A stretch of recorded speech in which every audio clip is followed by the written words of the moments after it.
નમસ્કાર દર્શક મિત્રો, કરંટ ટોપિકમાં હું પીનલ આપ સૌનું સ્વાગત કરું છું। કરંટ ટોપિકમાં આજે વાત કરી રહ્યા છે જીવના જોખમે જે આજના સમયમાં લોકો વાહન હંકારવા પર મજબૂર થયા છે। રાતના સમયમાં જ્યારે પણ રાષ્ટ્રીય રાજમાર્ગો પર નીકળ્યા, વાત ગલી જે શહેરની ગલીઓની નથી કે ગામડાની ગલીઓની નથી, પરંતુ રાજમાર્ગોની વાત કરીએ, હાઈવેની વાત કરીએ કે જે હાઈવે પર લોકો રાત્રે જ્યારે વાહન ચલાવતા હોય છે ત્યારે જીવના જોખમે વાહન ચલાવતા હોય તેવા દ્રશ્યો જોવા મળી રહ્યા છે। એટલે કે સ્ટ્રીટ લાઇટોનો અભાવ જોવા મળે છે। સ્ટ્રીટ લાઇટનો અભાવ હોય, રાતના સમયમાં હાઈવે પર જતા હો અને ગાડી સ્પીડમાં ચાલતી હોય ત્યારે તમને બમ્પર્સ ના દેખાય કે પછી રાત્રે રસ્તા પર આવતા ઘણા એવા જાનવરો જે તમને ન દેખાતા હોય, ઘણી વખત ગાડીની લાઇટો હોય એ લાઇટો પણ ડીમ પડતી હોય, સામેથી ફ્લેશ લાઇટ આવવાના લીધે પણ સામેનું વાહન ન દેખાય, એવા ઘણા બધા કારણો છે જેના કારણે અકસ્માતોની સંખ્યા વધતી જોવા મળી રહી છે। ઘણી વખત આપણે રોડ સેફટીને લઈને ચર્ચા કરી ચૂક્યા છે, ઘણી વખત અકસ્માતોના જે વધતા પ્રમાણને લઈને વાત કરી ચૂક્યા છે। આજે ફરી એક વખત વાત એટલા માટે કરી રહ્યા છે કારણ કે જે પ્રકારે બેફામ ટોલ ટેક્સ ઉઘરાવવામાં આવી રહ્યા છે અને જે રીતે લોકો ટોલ ટેક્સ ભરતા હોય છે, ટોલ ટેક્સ કેવી રીતે વસૂલ તે માટેની નવી નવી રીતિનીતિઓ આવતી હોય છે કે ક્યાંક એને ટેકનોલોજીની સાથે કનેક્ટ કરવામાં આવે છે કે જેથી કરીને કોઈ પણ વ્યક્તિ ટોલ ટેક્સ ભર્યા વગર ન નીકળી શકે। અને ટોલ ટેક્સના પૈસા કેમ ભરવામાં આવે છે કે જેથી કરીને એ પૈસાથી રોડ સેફટીનું ધ્યાન રાખવામાં આવે, લોકો માટે તમામ જે રસ્તાઓ છે તેમાં સ્ટ્રીટ લાઇટો હોય, પ્રોપર બધાની રીતે બમ્પ્સ હોય, એ સિવાય લોકોના અકસ્માત ન થાય તે પ્રકારે રોડ સેફટીનું આયોજન કરવામાં આવે કે એ માટેના નીતિ નિયમો પણ ઘડવામાં આવે। પણ ક્યાંક આપણને જે જોવા મળી રહ્યું છે કે હાઈવે પર તૂટેલા રસ્તા જોવા મળતા હોય છે, જે હાઈવે પર એક ખાડો ના હોવો જોઈએ ત્યાં હાઈવે પર તૂટેલા રસ્તા હોય છે અને સ્ટ્રીટ લાઇટોનો અભાવ હોવાના કારણે તેઓ જીવલેણ પુરવાર થઈ રહ્યા છે। તમામ મુદ્દાઓ પર વાત કરીશું, જેની માટે મારી સાથે જોડાયા છે ડોક્ટર પ્રવીણ કાનાબાર, પ્રમુખ એટીસીસી, જે.એન. બારીવાડિયા છે, પૂર્વ સંયુક્ત નિયામક વાહન વ્યવહાર। આપ બંનેનું સ્વાગત છે। Welcome to current topic. Pravinbhai, વાત કરી રહ્યા છે રાત્રિ દરમિયાન જીવના જોખમે જે લોકો અત્યારે વાહન હંકારવા પર મજબૂર થઈ રહ્યા છે, એ લોકો પ્રોપર ટોલ ટેક્સ ભરે છે, તમામ ટેક્સ પે કરે છે। ટોલ ટેક્સમાં તમે કોઈ પણ રીતે ભ્રષ્ટાચાર પણ ન કરી શકો એવા નીતિ નિયમો ઘડી દેવામાં આવ્યા છે, એને હવે ટેકનોલોજીની સાથે કનેક્ટ કરી દેવામાં આવ્યું છે। એટલે જે લોકો કદાચ ઓળખાણ આપીને પહેલા નીકળતા હતા, હવે એ પણ બંધ છે। એટલે પ્રોપર લોકો પોતાની રીતે પૈસા ભરી રહ્યા છે, છતાં પણ આજના સમયમાં અમદાવાદથી જ પસાર થતા રાષ્ટ્રીય રાજમાર્ગો પર સ્ટ્રીટ લાઇટોનો અભાવ હોવાના કારણે ઘણા અકસ્માતો થઈ રહ્યા છે। શું કહેશો? તમારી વાત બહુ સાચી છે। એકચ્યુઅલી તો મને બહુ અભિમાન હતું કે ગુજરાતના રોડ સૌથી બેસ્ટ છે। અમદાવાદથી ખાસ આપણે જવું પડે આબુ, એટલે આપણે હંમેશા રાજસ્થાનના રોડ જોડે મગજ કમ્પેર કરે। એમાં મને પરમ દિવસે બેંગ્લોર જવાનું હતું, એટલે ત્યાં હતો 3 દિવસ। ત્યાંના રોડ ઉપર બેન એટલા બ્યુટીફુલ રોડ મેં જોયા, આશ્ચર્ય થઈ ગયું મને। મારી હોટેલથી એરપોર્ટ આવ્યો, એક પણ ખાડો નહીં, એક પણ ઝટકો નહીં, અને ટોલ ટેક્સ પાસે ટોલ ભર્યું ગયા, બધા સિગ્નલ ચાલે, કોઈ સિગ્નલ બંધ નહીં। હા, લોકો એવા હતા આપણા જેવા, એના જેવા, પણ આપણા જેટલા ખરાબ નહીં। ત્યાં ગાડી તો લોકો બધા હેલ્મેટ પહેરેલા, લગભગ 10માંથી 9.5 પહેરેલા એમ કહીએ તો ચાલે। લોકો પોતે સિગ્નલ આપે, ધ્યાન રાખે। અહીંયા ગાડી તો આપણે ત્યાં બધી જ ગડબડ છે, બધી જ ગડબડ। આટલો ત્રાસી કોઈ દિવસ બહાર ગામ ગયા પછી થયો નતો કે આટલો ખુશ થઈ ગયો કે ચલો ગુજરાતમાં આવું છે, એટલે કંટાળો આવી ગયો મને। એટલે આપણા તો રસ્તા જે છે તો મારી દ્રષ્ટિએ બધા સુધરવાની બહુ જ જરૂર છે। આરટીઓ એ, રોડ બનાવડા હોય, municipality, government, everybody needs to change, everybody needs to change. Accident એટલે થયા જ કરે ને। ત્યાં એક પણ ખાડો નતો ને અહીંયા ખાડા ના આવે 10 ફૂટે તો અમદાવાદનો રોડ નથી, એવું છે।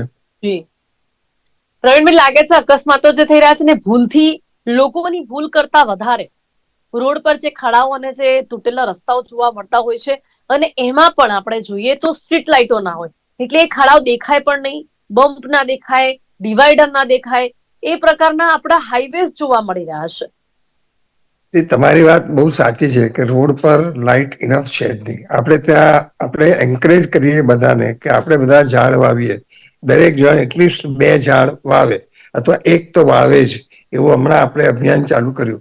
પણ ઝાડ વાવ્યા પછી મ્યુનિસિપાલિટી એ ઝાડને ટ્રીમ કરવા ક્યારે આવે છે? ટ્રીમ કરવા કોઈ આવતું જ નથી। મારી સોસાયટીમાં, મારા ઘરની પાસે મેં 5 ઝાડ આવેલા છે, કોઈ દિવસ ક્યારેય કોઈ ટ્રીમ કરવા આવ્યું હશે મ્યુનિસિપાલિટીમાંથી એવા મેં એકે જોયા જ નથી.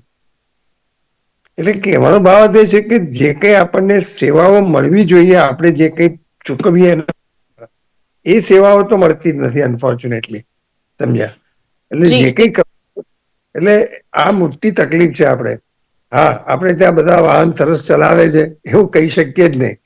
ઇવન ત્યાં આગળ બેંગ્લોરમાં ચલાવનારાઓ વાહન ગમે તેમ ચલાવનારા પણ મેં ત્યાં જોયા છે. પણ બેઝિકલી જે કઈ છે તે એ કે જ્યાં સુધી આપણે બધા સુધરે નહીં ત્યાં સુધી સુધરશે નહીં આ બધું. સમજ્યા? આટલી મોટી એ છે. જી બિલકુલ. જીએન બારીવાડિયા છે, આપને મારો અવાજ આવી રહ્યો છે? જી, આપનો ફોન અનમ્યુટ કરજો બારીવાડિયાજી, પ્લીઝ. જી બારીવાડિયાજી, આપનું શું માનવું છે? એક્સપ્રેસ વે પર અનેક રસ્તાઓ તૂટેલા હોવાના કારણે અકસ્માતોની સંખ્યા વધી રહી છે. આપના પહેલાના પણ શું અનુભવો રહ્યા છે ટ્રાફિકના નિયમોને લઈને? એક તો વાત, આપણે જે રોડ ઇન્ફ્રાસ્ટ્રક્ચર છે અને એમાં ખાસ કરીને ચોમાસા પછી પણ ટાઈમસર રિપેર થતું નથી, અને જે ટ્રાફિકનો જે ફ્લો છે એને ધ્યાનમાં રાખીને અપડેટ થતું રહેવું જોઈએ. પરંતુ એક્સપ્રેસ વે પર જે એક્સિડન્ટો થાય છે ને, હમણાં જે અકસ્માત થયો ને એમાં સામે વાહન પલટી મારીને આવીને જે અથડાયું અને એને કારણે જે લગભગ 10-15 કિલોમીટરની લાઈન લાગેલી અને લગભગ 4 થી 5 કલાક એને ક્લિયરન્સ ગયું. તો ખરેખર આ વખતે છે ને ઇમરજન્સી સર્વિસ આપવી જોઈએ, અને રોડ ક્રોસ કરવા માટે એને રેમ્પ, જે ટેમ્પરરી રેમ્પ આપવામાં આવ્યા હોત તો એક સાઈડથી રોડ સામેની સાઈડે જઈ શકતી અને વાહનોને કાઢી શકાય એવી પરિસ્થિતિ હતી. પરંતુ આ ઇમરજન્સીમાં માટેના સાધનો વસાવેલા હોય તો શક્ય છે. પરંતુ જે અકસ્માત થયો તે દિવસે અને એને કારણે લોકો 4 થી 5 કલાક હાઈવે ઉપર જ રોકાઈ રહેવું પડતું ફરજિયાત. એને કારણે ઘણી વખતે કોઈને અર્જન્ટ મુસાફરીમાં કોઈ પ્લેન પકડવાનું ટ્રેન હોય અથવા કોઈ સામાજિક પ્રસંગ હોય એમાં પણ જઈ શક્યા નહોતા. તો આવી જે બાબતો થતી અકસ્માત વખતે શું લઈ શકાય એને ઇમરજન્સી પગલા, એને માટેનું આગોતરું પ્લાનિંગ NHI અથવા તો એક્સપ્રેસ ઓથોરિટી એને કરતા રહેવું જોઈએ. વાહનોની સંખ્યા વધે છે, અકસ્માત વધે છે અને રોડ એની સાઈઝ રહે છે. એના માટે જે સાધનો છે એને મિનિમાઇઝ, આપણી પાસે સાધનો છે પણ એનો મેક્સિમમ કેવી રીતે ઉપયોગ કરવો એ એના અલ્ટરનેટ વિચારતા રહેવું જોઈએ. અને એના માટે જે રેગ્યુલેશન માટે ટ્રાફિકના જે ખાસ કરીને સિગ્નલો છે, સાઇનેજીસ છે અને રોડની વચ્ચેના જે પટ્ટા મૂકવાના છે અથવા તો જ્યાં બમ્પ મૂકવાની જરૂર હોય, તો આવી બધી નાની નાની બાબતો હોય છે, પણ એ જો ધ્યાનમાં રાખવામાં આવે તો એને કારણે ઓવર સ્પીડિંગ થતું અટકી જાય, વાહનોના જે અકસ્માત થતા ચોક્કસ ઘટાડી શકાય છે. અને આપણે જોઈએ છીએ કે NHI ઉપર જાઓ અથવા તો મ્યુનિસિપાલિટીના જે રસ્તાઓ છે, SE હાઈવેની વાત કરીએ તો ત્યાં ટ્રાફિક રોજબરોજ વધે છે. એના માટે સુઝાવ આપવામાં આવે છે, પરંતુ એનો ઇમ્પ્લિમેન્ટ એટલી ધીમી ગતિએ થતું હોય છે. એ દરમિયાન જયારે એનો સુધારો થઈ જાય ત્યાં સુધીમાં તો વાહનોની સંખ્યા પણ ઉત્તરોત્તર વધતી જતી હોય પણ બારીવાડિયાજી, સમયસર આપણે જોઈએ છે કે ક્યાંક બ્રિજ બનાવવામાં આવે છે, ક્યાંક ઓવરબ્રિજ બનાવવામાં આવી રહ્યા છે. તો જ્યાં જ્યાં ટ્રાફિક ની સમસ્યા છે ત્યાં સમયાંતરે આપણે જોઈ રહ્યા છે કે સરકાર નિર્ણયો તો લઈ રહી છે. ટ્રાફિક થાય એટલે ત્યાં ઓવરબ્રિજ બને, ત્યાં બ્રિજ બને, રસ્તો બને, પણ છતાં પણ આપણા ત્યાં વાહનોની સંખ્યા વધતી જ જોવા મળે છે. જેટલા પણ બ્રિજ બનાવો, ગમે તે રસ્તા શોધો, ટ્રાફિકની સમસ્યાનો કોઈ અંત જ નથી આવતો. કોઈ પણ પ્રોજેક્ટ હાથમાં લે તો એને ફ્યુચર એને અમુક વર્ષને ધ્યાનમાં લેવું જોઈએ, અને શું શું રિક્વાયરમેન્ટ ઉભી થશે, શું સમસ્યા ઉભી થઈ એને ધ્યાનમાં લઈને જ બનાવવો જોઈએ. પરંતુ ઘણી વખતે ફોલ્ટી ડિઝાઇન થતી હોય છે અને પછી એના કારણે પ્રશ્નો ઉભા થતા હોય છે.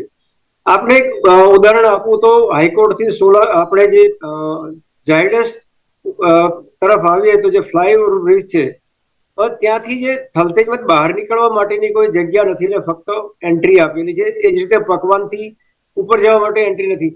આ જો બંને જગ્યાએ એને જે પ્લાનિંગ કર્યું ત્યારે એક્ઝિટ અને એન્ટ્રી બંને સાઈડ આપી હોત તો 4 રસ્તા ઉપરનો ટ્રાફિક ચોક્કસ ઘટાડો થઈ શકેલો હોત. એ જ રીતે અંડરબ્રિજની બંને છે, ગુરુદ્વારા અને થલતેજનો અંડરબ્રિજ, ત્યાં પણ અવારનવાર અકસ્માત થાય છે. ત્યાં કંટ્રોલિંગ કરવું મુશ્કેલ છે. તો ત્યાં એટલી સ્પીડ જે ડોપલર છે એના માટેના જે કેમેરા મૂકવામાં આવે અને એને રજીસ્ટર કરવામાં આવે તો લોકો ત્યાં એને ધ્યાનમાં લઈ અને સ્પીડ કંટ્રોલ થાય તો અકસ્માત ઓછા થાય. બીજું કે જ્યારે જ્યારે પણ જ્યાં સ્પીડ લિમિટ મૂકવામાં આવતી હોય ત્યાં લોકોને એલર્ટ કરવામાં આવે અને શક્ય હોય તો એના CCTV કેમેરાથી પણ કેપ્ચર કરવા જોઈએ એની સ્પીડને. તો અને બોર્ડ મૂકવા જોઈએ કે યુ આર અંડર સર્વેલન્સ. તો વાહન ચાલકને પણ ખબર પડશે કે મારી સ્પીડ લિમિટ નક્કી કરી છે અને મને કોઈ જોવે છે. તો આવી જે બાબતોને ધ્યાનમાં લેવામાં આવે તો અકસ્માતો ઓછા થાય અથવા તો સ્પીડ ઓછી થાય એને કારણે અકસ્માતો પણ ઓછા થતા હોય છે. આપણે એક બીજું ઉદાહરણ આપીએ કે રોડ ઉપર વ્હાઇટ ટોપરના રોડ બનાવવામાં આવ્યા, રોડ બની ગયા, વરસાદ પડ્યો પછી ખબર પડી કે પાણી નિકાલ માટેની પ્રોવિઝન રાખ્યું જ નથી અને ફરીને તોડવા બેઠા. તો જો આ પહેલેથી આવું પ્લાનિંગ થયું હોત તો આજે એક તો સમય બગડે છે, પૈસા બગડે છે અને લોકોને મુશ્કેલી ઊભી થાય છે. તો ખરેખર એને જયારે પ્રોજેક્ટ હાથમાં લેવામાં આવે ત્યારે બધી બાબતો ધ્યાનમાં લેવામાં આવે, કેબલ નાખવાના હોય અથવા તો એના માટે અલ્ટરનેટ આપે તો તોડફોડ ના થાય અને રોડ સ્મૂથલી સારી રીતે ચાલે અને ટ્રાફિક સરળતાથી વહન જવન. બિલકુલ, જી ટ્રાફિકની સમસ્યા એના વિશે તો વાત આપણે જ્યારે પણ કરીએ ત્યારે ક્યાંક ને કંઈક ને નવું આપણને જોવા મળે છે. પ્રવીણભાઈ, જ્યારે વાત રોડ સેફટીને લઈને હોય ત્યારે સ્ટ્રીટ લાઇટ્સનું કેટલું મહત્વ હોય છે? કારણ કે જે પ્રકારે જે બેઝ ઉપર આપણે વાત કરી રહ્યા છે એમાં અમદાવાદ થી જો ઇન્દોરની વાત કરીએ તો ત્યાં આગળ જે નેશનલ હાઈવે છે ત્યાં દાહોદથી જ્યાં સુધી ગુજરાતની બોર્ડર નથી પતી ને ત્યાં સુધી કોઈ સ્ટ્રીટ લાઇટો જ નથી. અને એની પણ આગળ જો વાત કરવામાં આવે તો ઘણા બધા એવા નેશનલ હાઈવેઝ છે કે જ્યાં તમને અમુક સ્ટ્રીટ લાઇટ ચાલુ મળશે, અમુક બંધ મળશે, તો ક્યાંક છેક બોર્ડર સુધી બી તમને સ્ટ્રીટ લાઇટ જ નહીં મળે. એટલે ગાડીની લાઇટ્સ થી જ લોકો પોતાની રીતે પોતાના જોખમ ઉપર એ હાઈવે પરથી પસાર થતા જોવા મળે છે. સ્ટ્રીટ લાઇટ્સ એનું કેટલું મહત્વ છે ને કેટલી જરૂરી કે કહી શકાય છે? સ્ટ્રીટ લાઇટ નું પૂરેપૂરું મહત્વ છે. કારણ કે આજે તમારા ઝાડ નીચેથી એક માણસ નીકળી અને રસ્તો ક્રોસ કરવા ટ્રાય કરે, પછી અમદાવાદ શહેરમાં હોય કે કોઈ પણ રૂરલ રોડ ઉપર હોય, તો એ દૂરથી દેખાવો જોઈએ ડ્રાઈવરને. બીજું, રસ્તા ખાલી ગાડીઓ વાળા જ વાપરે છે એવું કેવી રીતે આપણે માની લેવાનું? રસ્તા તો ચાલવા વાળા પણ વાપરે છે. બધાને લાઈટ તો જોઈએ જ ને. તમે હાઈવે ની ઉપર ધારો કે લાઈટ ના મૂકો આપણે ત્યાં, આપણે પોસાતું નથી એટલા માટે, તો સમજ્યા. હું અમેરિકા ગયો હતો તો અમેરિકાની અંદર ઇવન હાઈવે પર પણ લાઈટો કેટલી જગ્યાએ જોઈ હતી મેં. જી. એટલે કે લાઈટો તો વગર ચાલે જ નહીં. કોઈ પણ દિવસ આંધ્રા કેવી રીતે આપણે કામ કરીએ, કેવી રીતે જઈએ, કેવી રીતે કામ કરીએ? આજે હું ઓપરેશન કરતો હોઉં અને લાઇટ જ ના હોય તો ઓપરેશન શું કરું? તો ડ્રાઇવિંગ એ એક ઓપરેશન તો છે જ ને ડ્રાઈવર માટે. એને બધી ઇમેજીસ બરાબર દેખાવી જ જોઈએ. આપણે ત્યાં જે કંઈ કરવું પડે એ કરવામાં આવતું જ નથી. જે કરવું, તમને એક બહુ સાદો દાખલો આપું. અમદાવાદ વડોદરા એક્સપ્રેસ હાઈવે બને આટલા બધા વર્ષ થઈ ગયા. જયારે બનાવ્યો ત્યારે 2 લેન એ જવા માટે, 2 લેન આવવા માટે. એટલે ભાઈ જમાનો બદલાઈ ગયો. અમે ઇંગ્લેન્ડની અંદર તમે જાઓ હિથ્રો એરપોર્ટ ને ત્યાંથી તમે લંડન જાઓ તો તમને લોકોને કેટલા બ્યુટીફુલ રસ્તા મળે છે જે 50-50 વર્ષ જૂના છે, આજના નથી. આપણે ત્યાં તો જે રસ્તા પ્લાન કરે છે એ જયારે તૈયાર થાય ત્યારે તો પુરાણો થઈ ગયો, એન્ટિક બની જતો હોય છે. એની ડિઝાઇનમાં એન્ટિક બની જાય અને વાપરવા માટે એન્ટિક બની જાય. આ અનફોર્ચ્યુનેટ વાત છે. આપણે ત્યાંના એન્જિનિયરો પરદેશ જાય, અમેરિકા જાય, આખું અમેરિકા ચલાવે અને આપણું દેશ ના ચલાવી શકે એવું કેવી રીતે હોઈ શકે?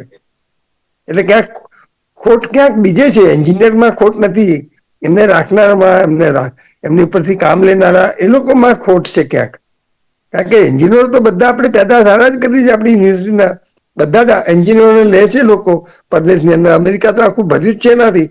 અને આપણે ત્યાં આપણે હલકા કામ ના કરી ઉકીત હોય. આપણો પ્લાન એક બનાવે કે રોડ બનાવવાના છે, તો આપણને એની બનાવવાની કઈ તારીખે ચાલુ થશે અને કઈ તારીખે પૂરો થશે એ આપણે ત્યાં લખેલું હોવું જોઈએ બોર્ડ ઉપર, ને કોણ બનાવી રહ્યો છે. આ બધા ડિટેલ્સ આપણને ક્યાંય મળતા જ નથી. આપણે વાત જો અમદાવાદ બરોડા એક્સપ્રેસ હાઈવે ની કરીએ ને તો ત્યાંના ટોલ ટેક્સ ની પણ વાત કરી લઈએ કે અમદાવાદ બરોડા એક્સપ્રેસ હાઈવે નો એક તરફનો ટોલ ટેક્સ લગભગ 155, બંને તરફની કરીએ તો 534 રૂપિયા છે. એટલે એટલો ઊંચો ટોલ ટેક્સ ત્યાં વસૂલવામાં આવે છે. અને છતાં પણ ત્યાંની શું સ્થિતિ છે? હાઈવે પરથી પસાર થતા વાહન ચાલકો પાસેથી એવું કહી શકાય કે વર્ષમાં કરોડો રૂપિયા વસૂલી લેવામાં આવતા હોય. કેટલા લોકો ત્યાંથી નીકળતા હશે? બે સાઈડના 534 રૂપિયા એક માણસ પાસેથી, એક સાઈડના 155 રૂપિયા એક માણસ પાસેથી.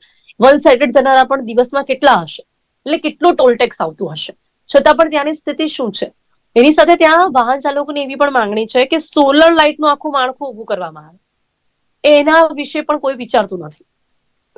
હવે દુનિયાને આપણે સોલર લાઇટ શીખવાડીએ છીએ, દુનિયાને, કે આપણે સૌથી સારામાં સારો સોર્સ ઉભો કર્યો છે કે જે જે આપણને નુકસાન ના કરે.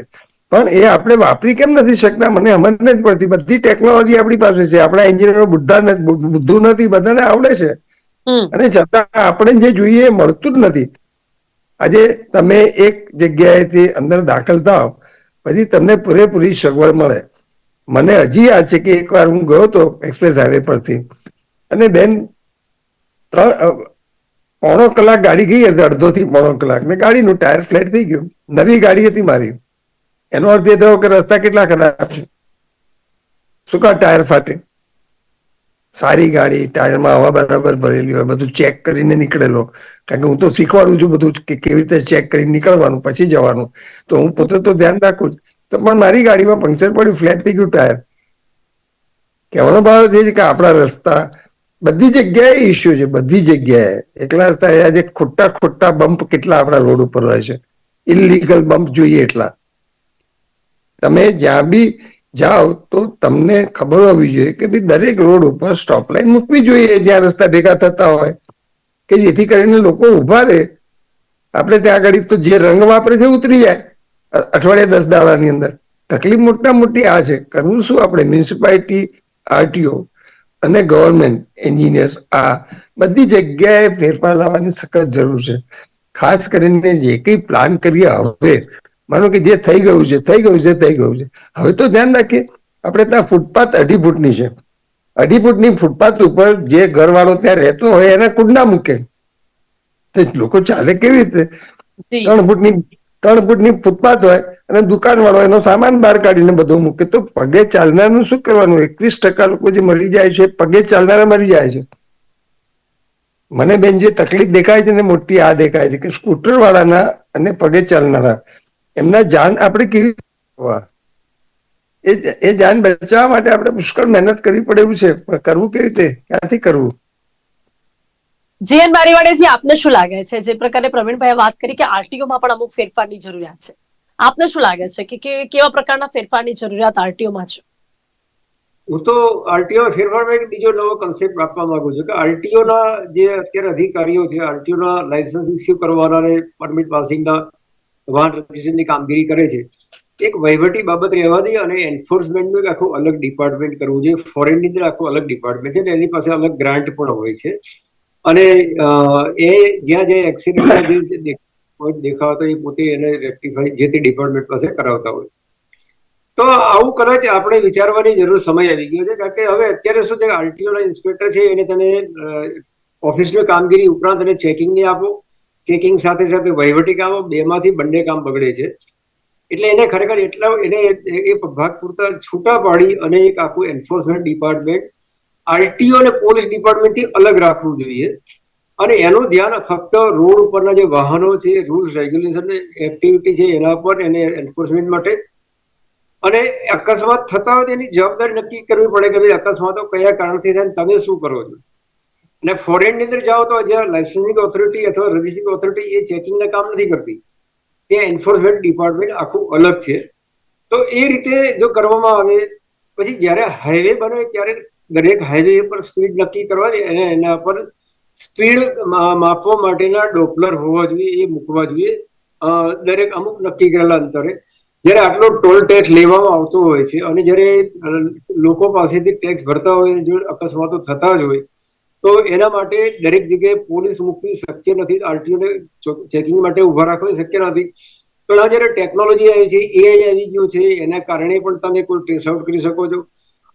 વાહનોનું જ નહીં, પરંતુ આ જો કેમેરા મુક્તિ અને સ્પીડ માટેના જો રાખવામાં આવે, સીસીટીવી કેમેરા રાખવામાં આવે, તો અન્ય ગુનાઓ ધારો કે પોલીસ જે લગતા ક્રાઇમ થતો હોય એને પણ આપણે ટ્રેસ આઉટ. તો બારેવાડિયાજી, આપના અનુભવ પરથી આપનું શું માનવું છે, કેટલા કરોડો રૂપિયા ટ્રાફિક ટોલ ટેક્સ ના આવતા હશે? અત્યારે તો પોલીસે જે પ્રકારે કોમ્બિંગ કર્યું છે, કરોડો રૂપિયા ભેગા થયા છે, જ્યાં જુઓ ત્યાં લોકો પાસેથી પૈસા વસૂલવામાં આવ્યા છે.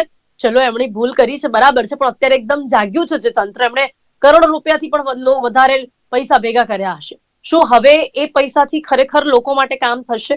અને થાય છે, કેટલા પૈસા આવે છે ટોલ ટેક્સના, એમાંથી કેટલા વપરાતા હોય છે, અને જો વપરાતા હોય છે તો કેમ આવી સ્થિતિ હોય છે?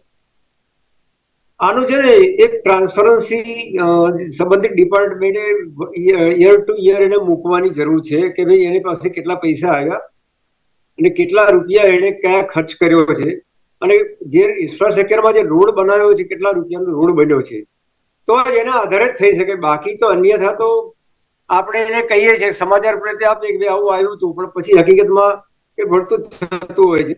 એટલે ડિપાર્ટમેન્ટે જે રોડ બનાવેલો એટલો કેટલો ટેક્સ ઉઘરાવવા માંગે છે, ટેક્સ ઉઘરાવ્યા દરમિયાન એને કેટલા રિપેરિંગમાં અથવા નવા ઇન્ફ્રાસ્ટ્રક્ચરમાં કેટલા ઉભા કર્યા છે એનું માહિતી છે પબ્લિશ યર ટુ યર દર વખતે કરવામાં આવે તો લોકોને પણ થાય કે ભાઈ હવે આ જે રોડ બને એનો ખર્ચો આટલો થયો, ગવર્મેન્ટે આટલા ઉઘરાવ્યા છે ને આટલા બાકી રહે છે.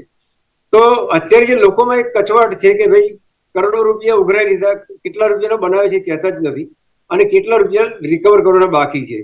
જો આ એક ટ્રાન્સપરન્સી દેખાય અને પબ્લિક ગવર્મેન્ટ સામેથી મૂકે તો લોકોને ખબર પડે. બીજું કે એવું જરૂર નથી કે ટેક્સ આવ્યો એટલે બધા જઈને પેલા કોન્ટ્રાક્ટરને અથવા તો જે એને પીપીપીમાં આપી દેવા જોઈએ. એને અમુક પોર્શન રાખવો જોઈએ કે રોડ ઇન્ફ્રાસ્ટ્રક્ચરમાં ઊભું કરવા માટે જરૂરિયાત માટે રિઝર્વ ફંડ રાખવું જોઈએ અને એમાં ચોક્કસ વાપરવું જોઈએ.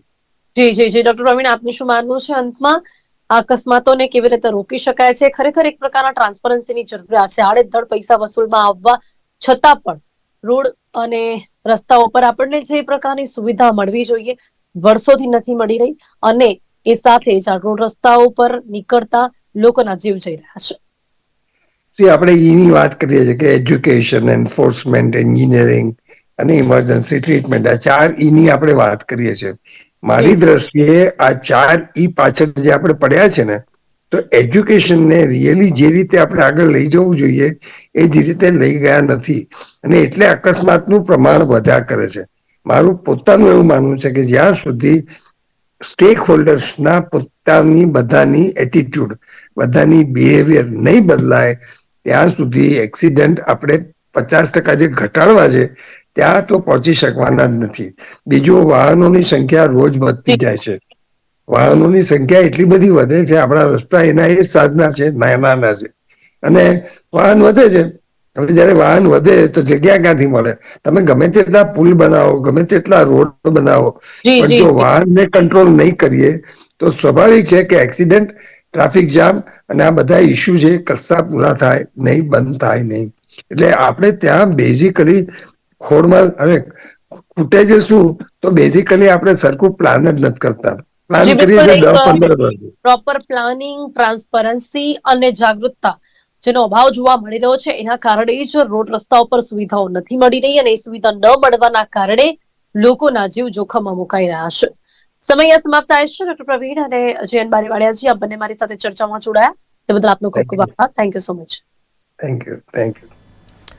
તો દર્શક મિત્રો, આપણે જે વાત કરી છે કે શા માટે લોકો જીવના જોખમે અત્યારે વાહન હંકારવા પર મજબૂર બન્યા છે, આ ક્ષેત્રની સાથે જોડાયેલા આપણા બંને ગેસ્ટ આપણી સાથે જોડાયા, અને તેમણે પણ જે પ્રકારે આ વાત કરી છે કે એમના અનુભવો પરથી કે ક્યાં આપણા ત્યાં સિસ્ટમમાં, ઇન્ફ્રાસ્ટ્રક્ચરમાં લેકિંગ જોવા મળે છે કે જેના કારણે ટોલ ટેક્સ ભરવા છતાં પણ, કરોડો રૂપિયાની વસૂલી કરવા છતાં પણ હજી ભ્રષ્ટાચાર અને તેની સાથે ટ્રાન્સપરન્સીના અભાવ હોવાના કારણે આ પૈસા ખરેખર નાગરિકો માટે નથી વપરાવતા, અને એટલા જ માટે એક તો અડધી તો જાગૃતતાનો અભાવ, અને તેની સાથે જ અને ત્યારબાદ જો આ સુવિધાનો અભાવ હોય ને રાત્રેના દરમિયાન અંધારામાં નીકળતા હોય આ વાહનો, જેના કારણે અકસ્માતોની સંખ્યા સતત વધતી જોવા મળી રહી છે.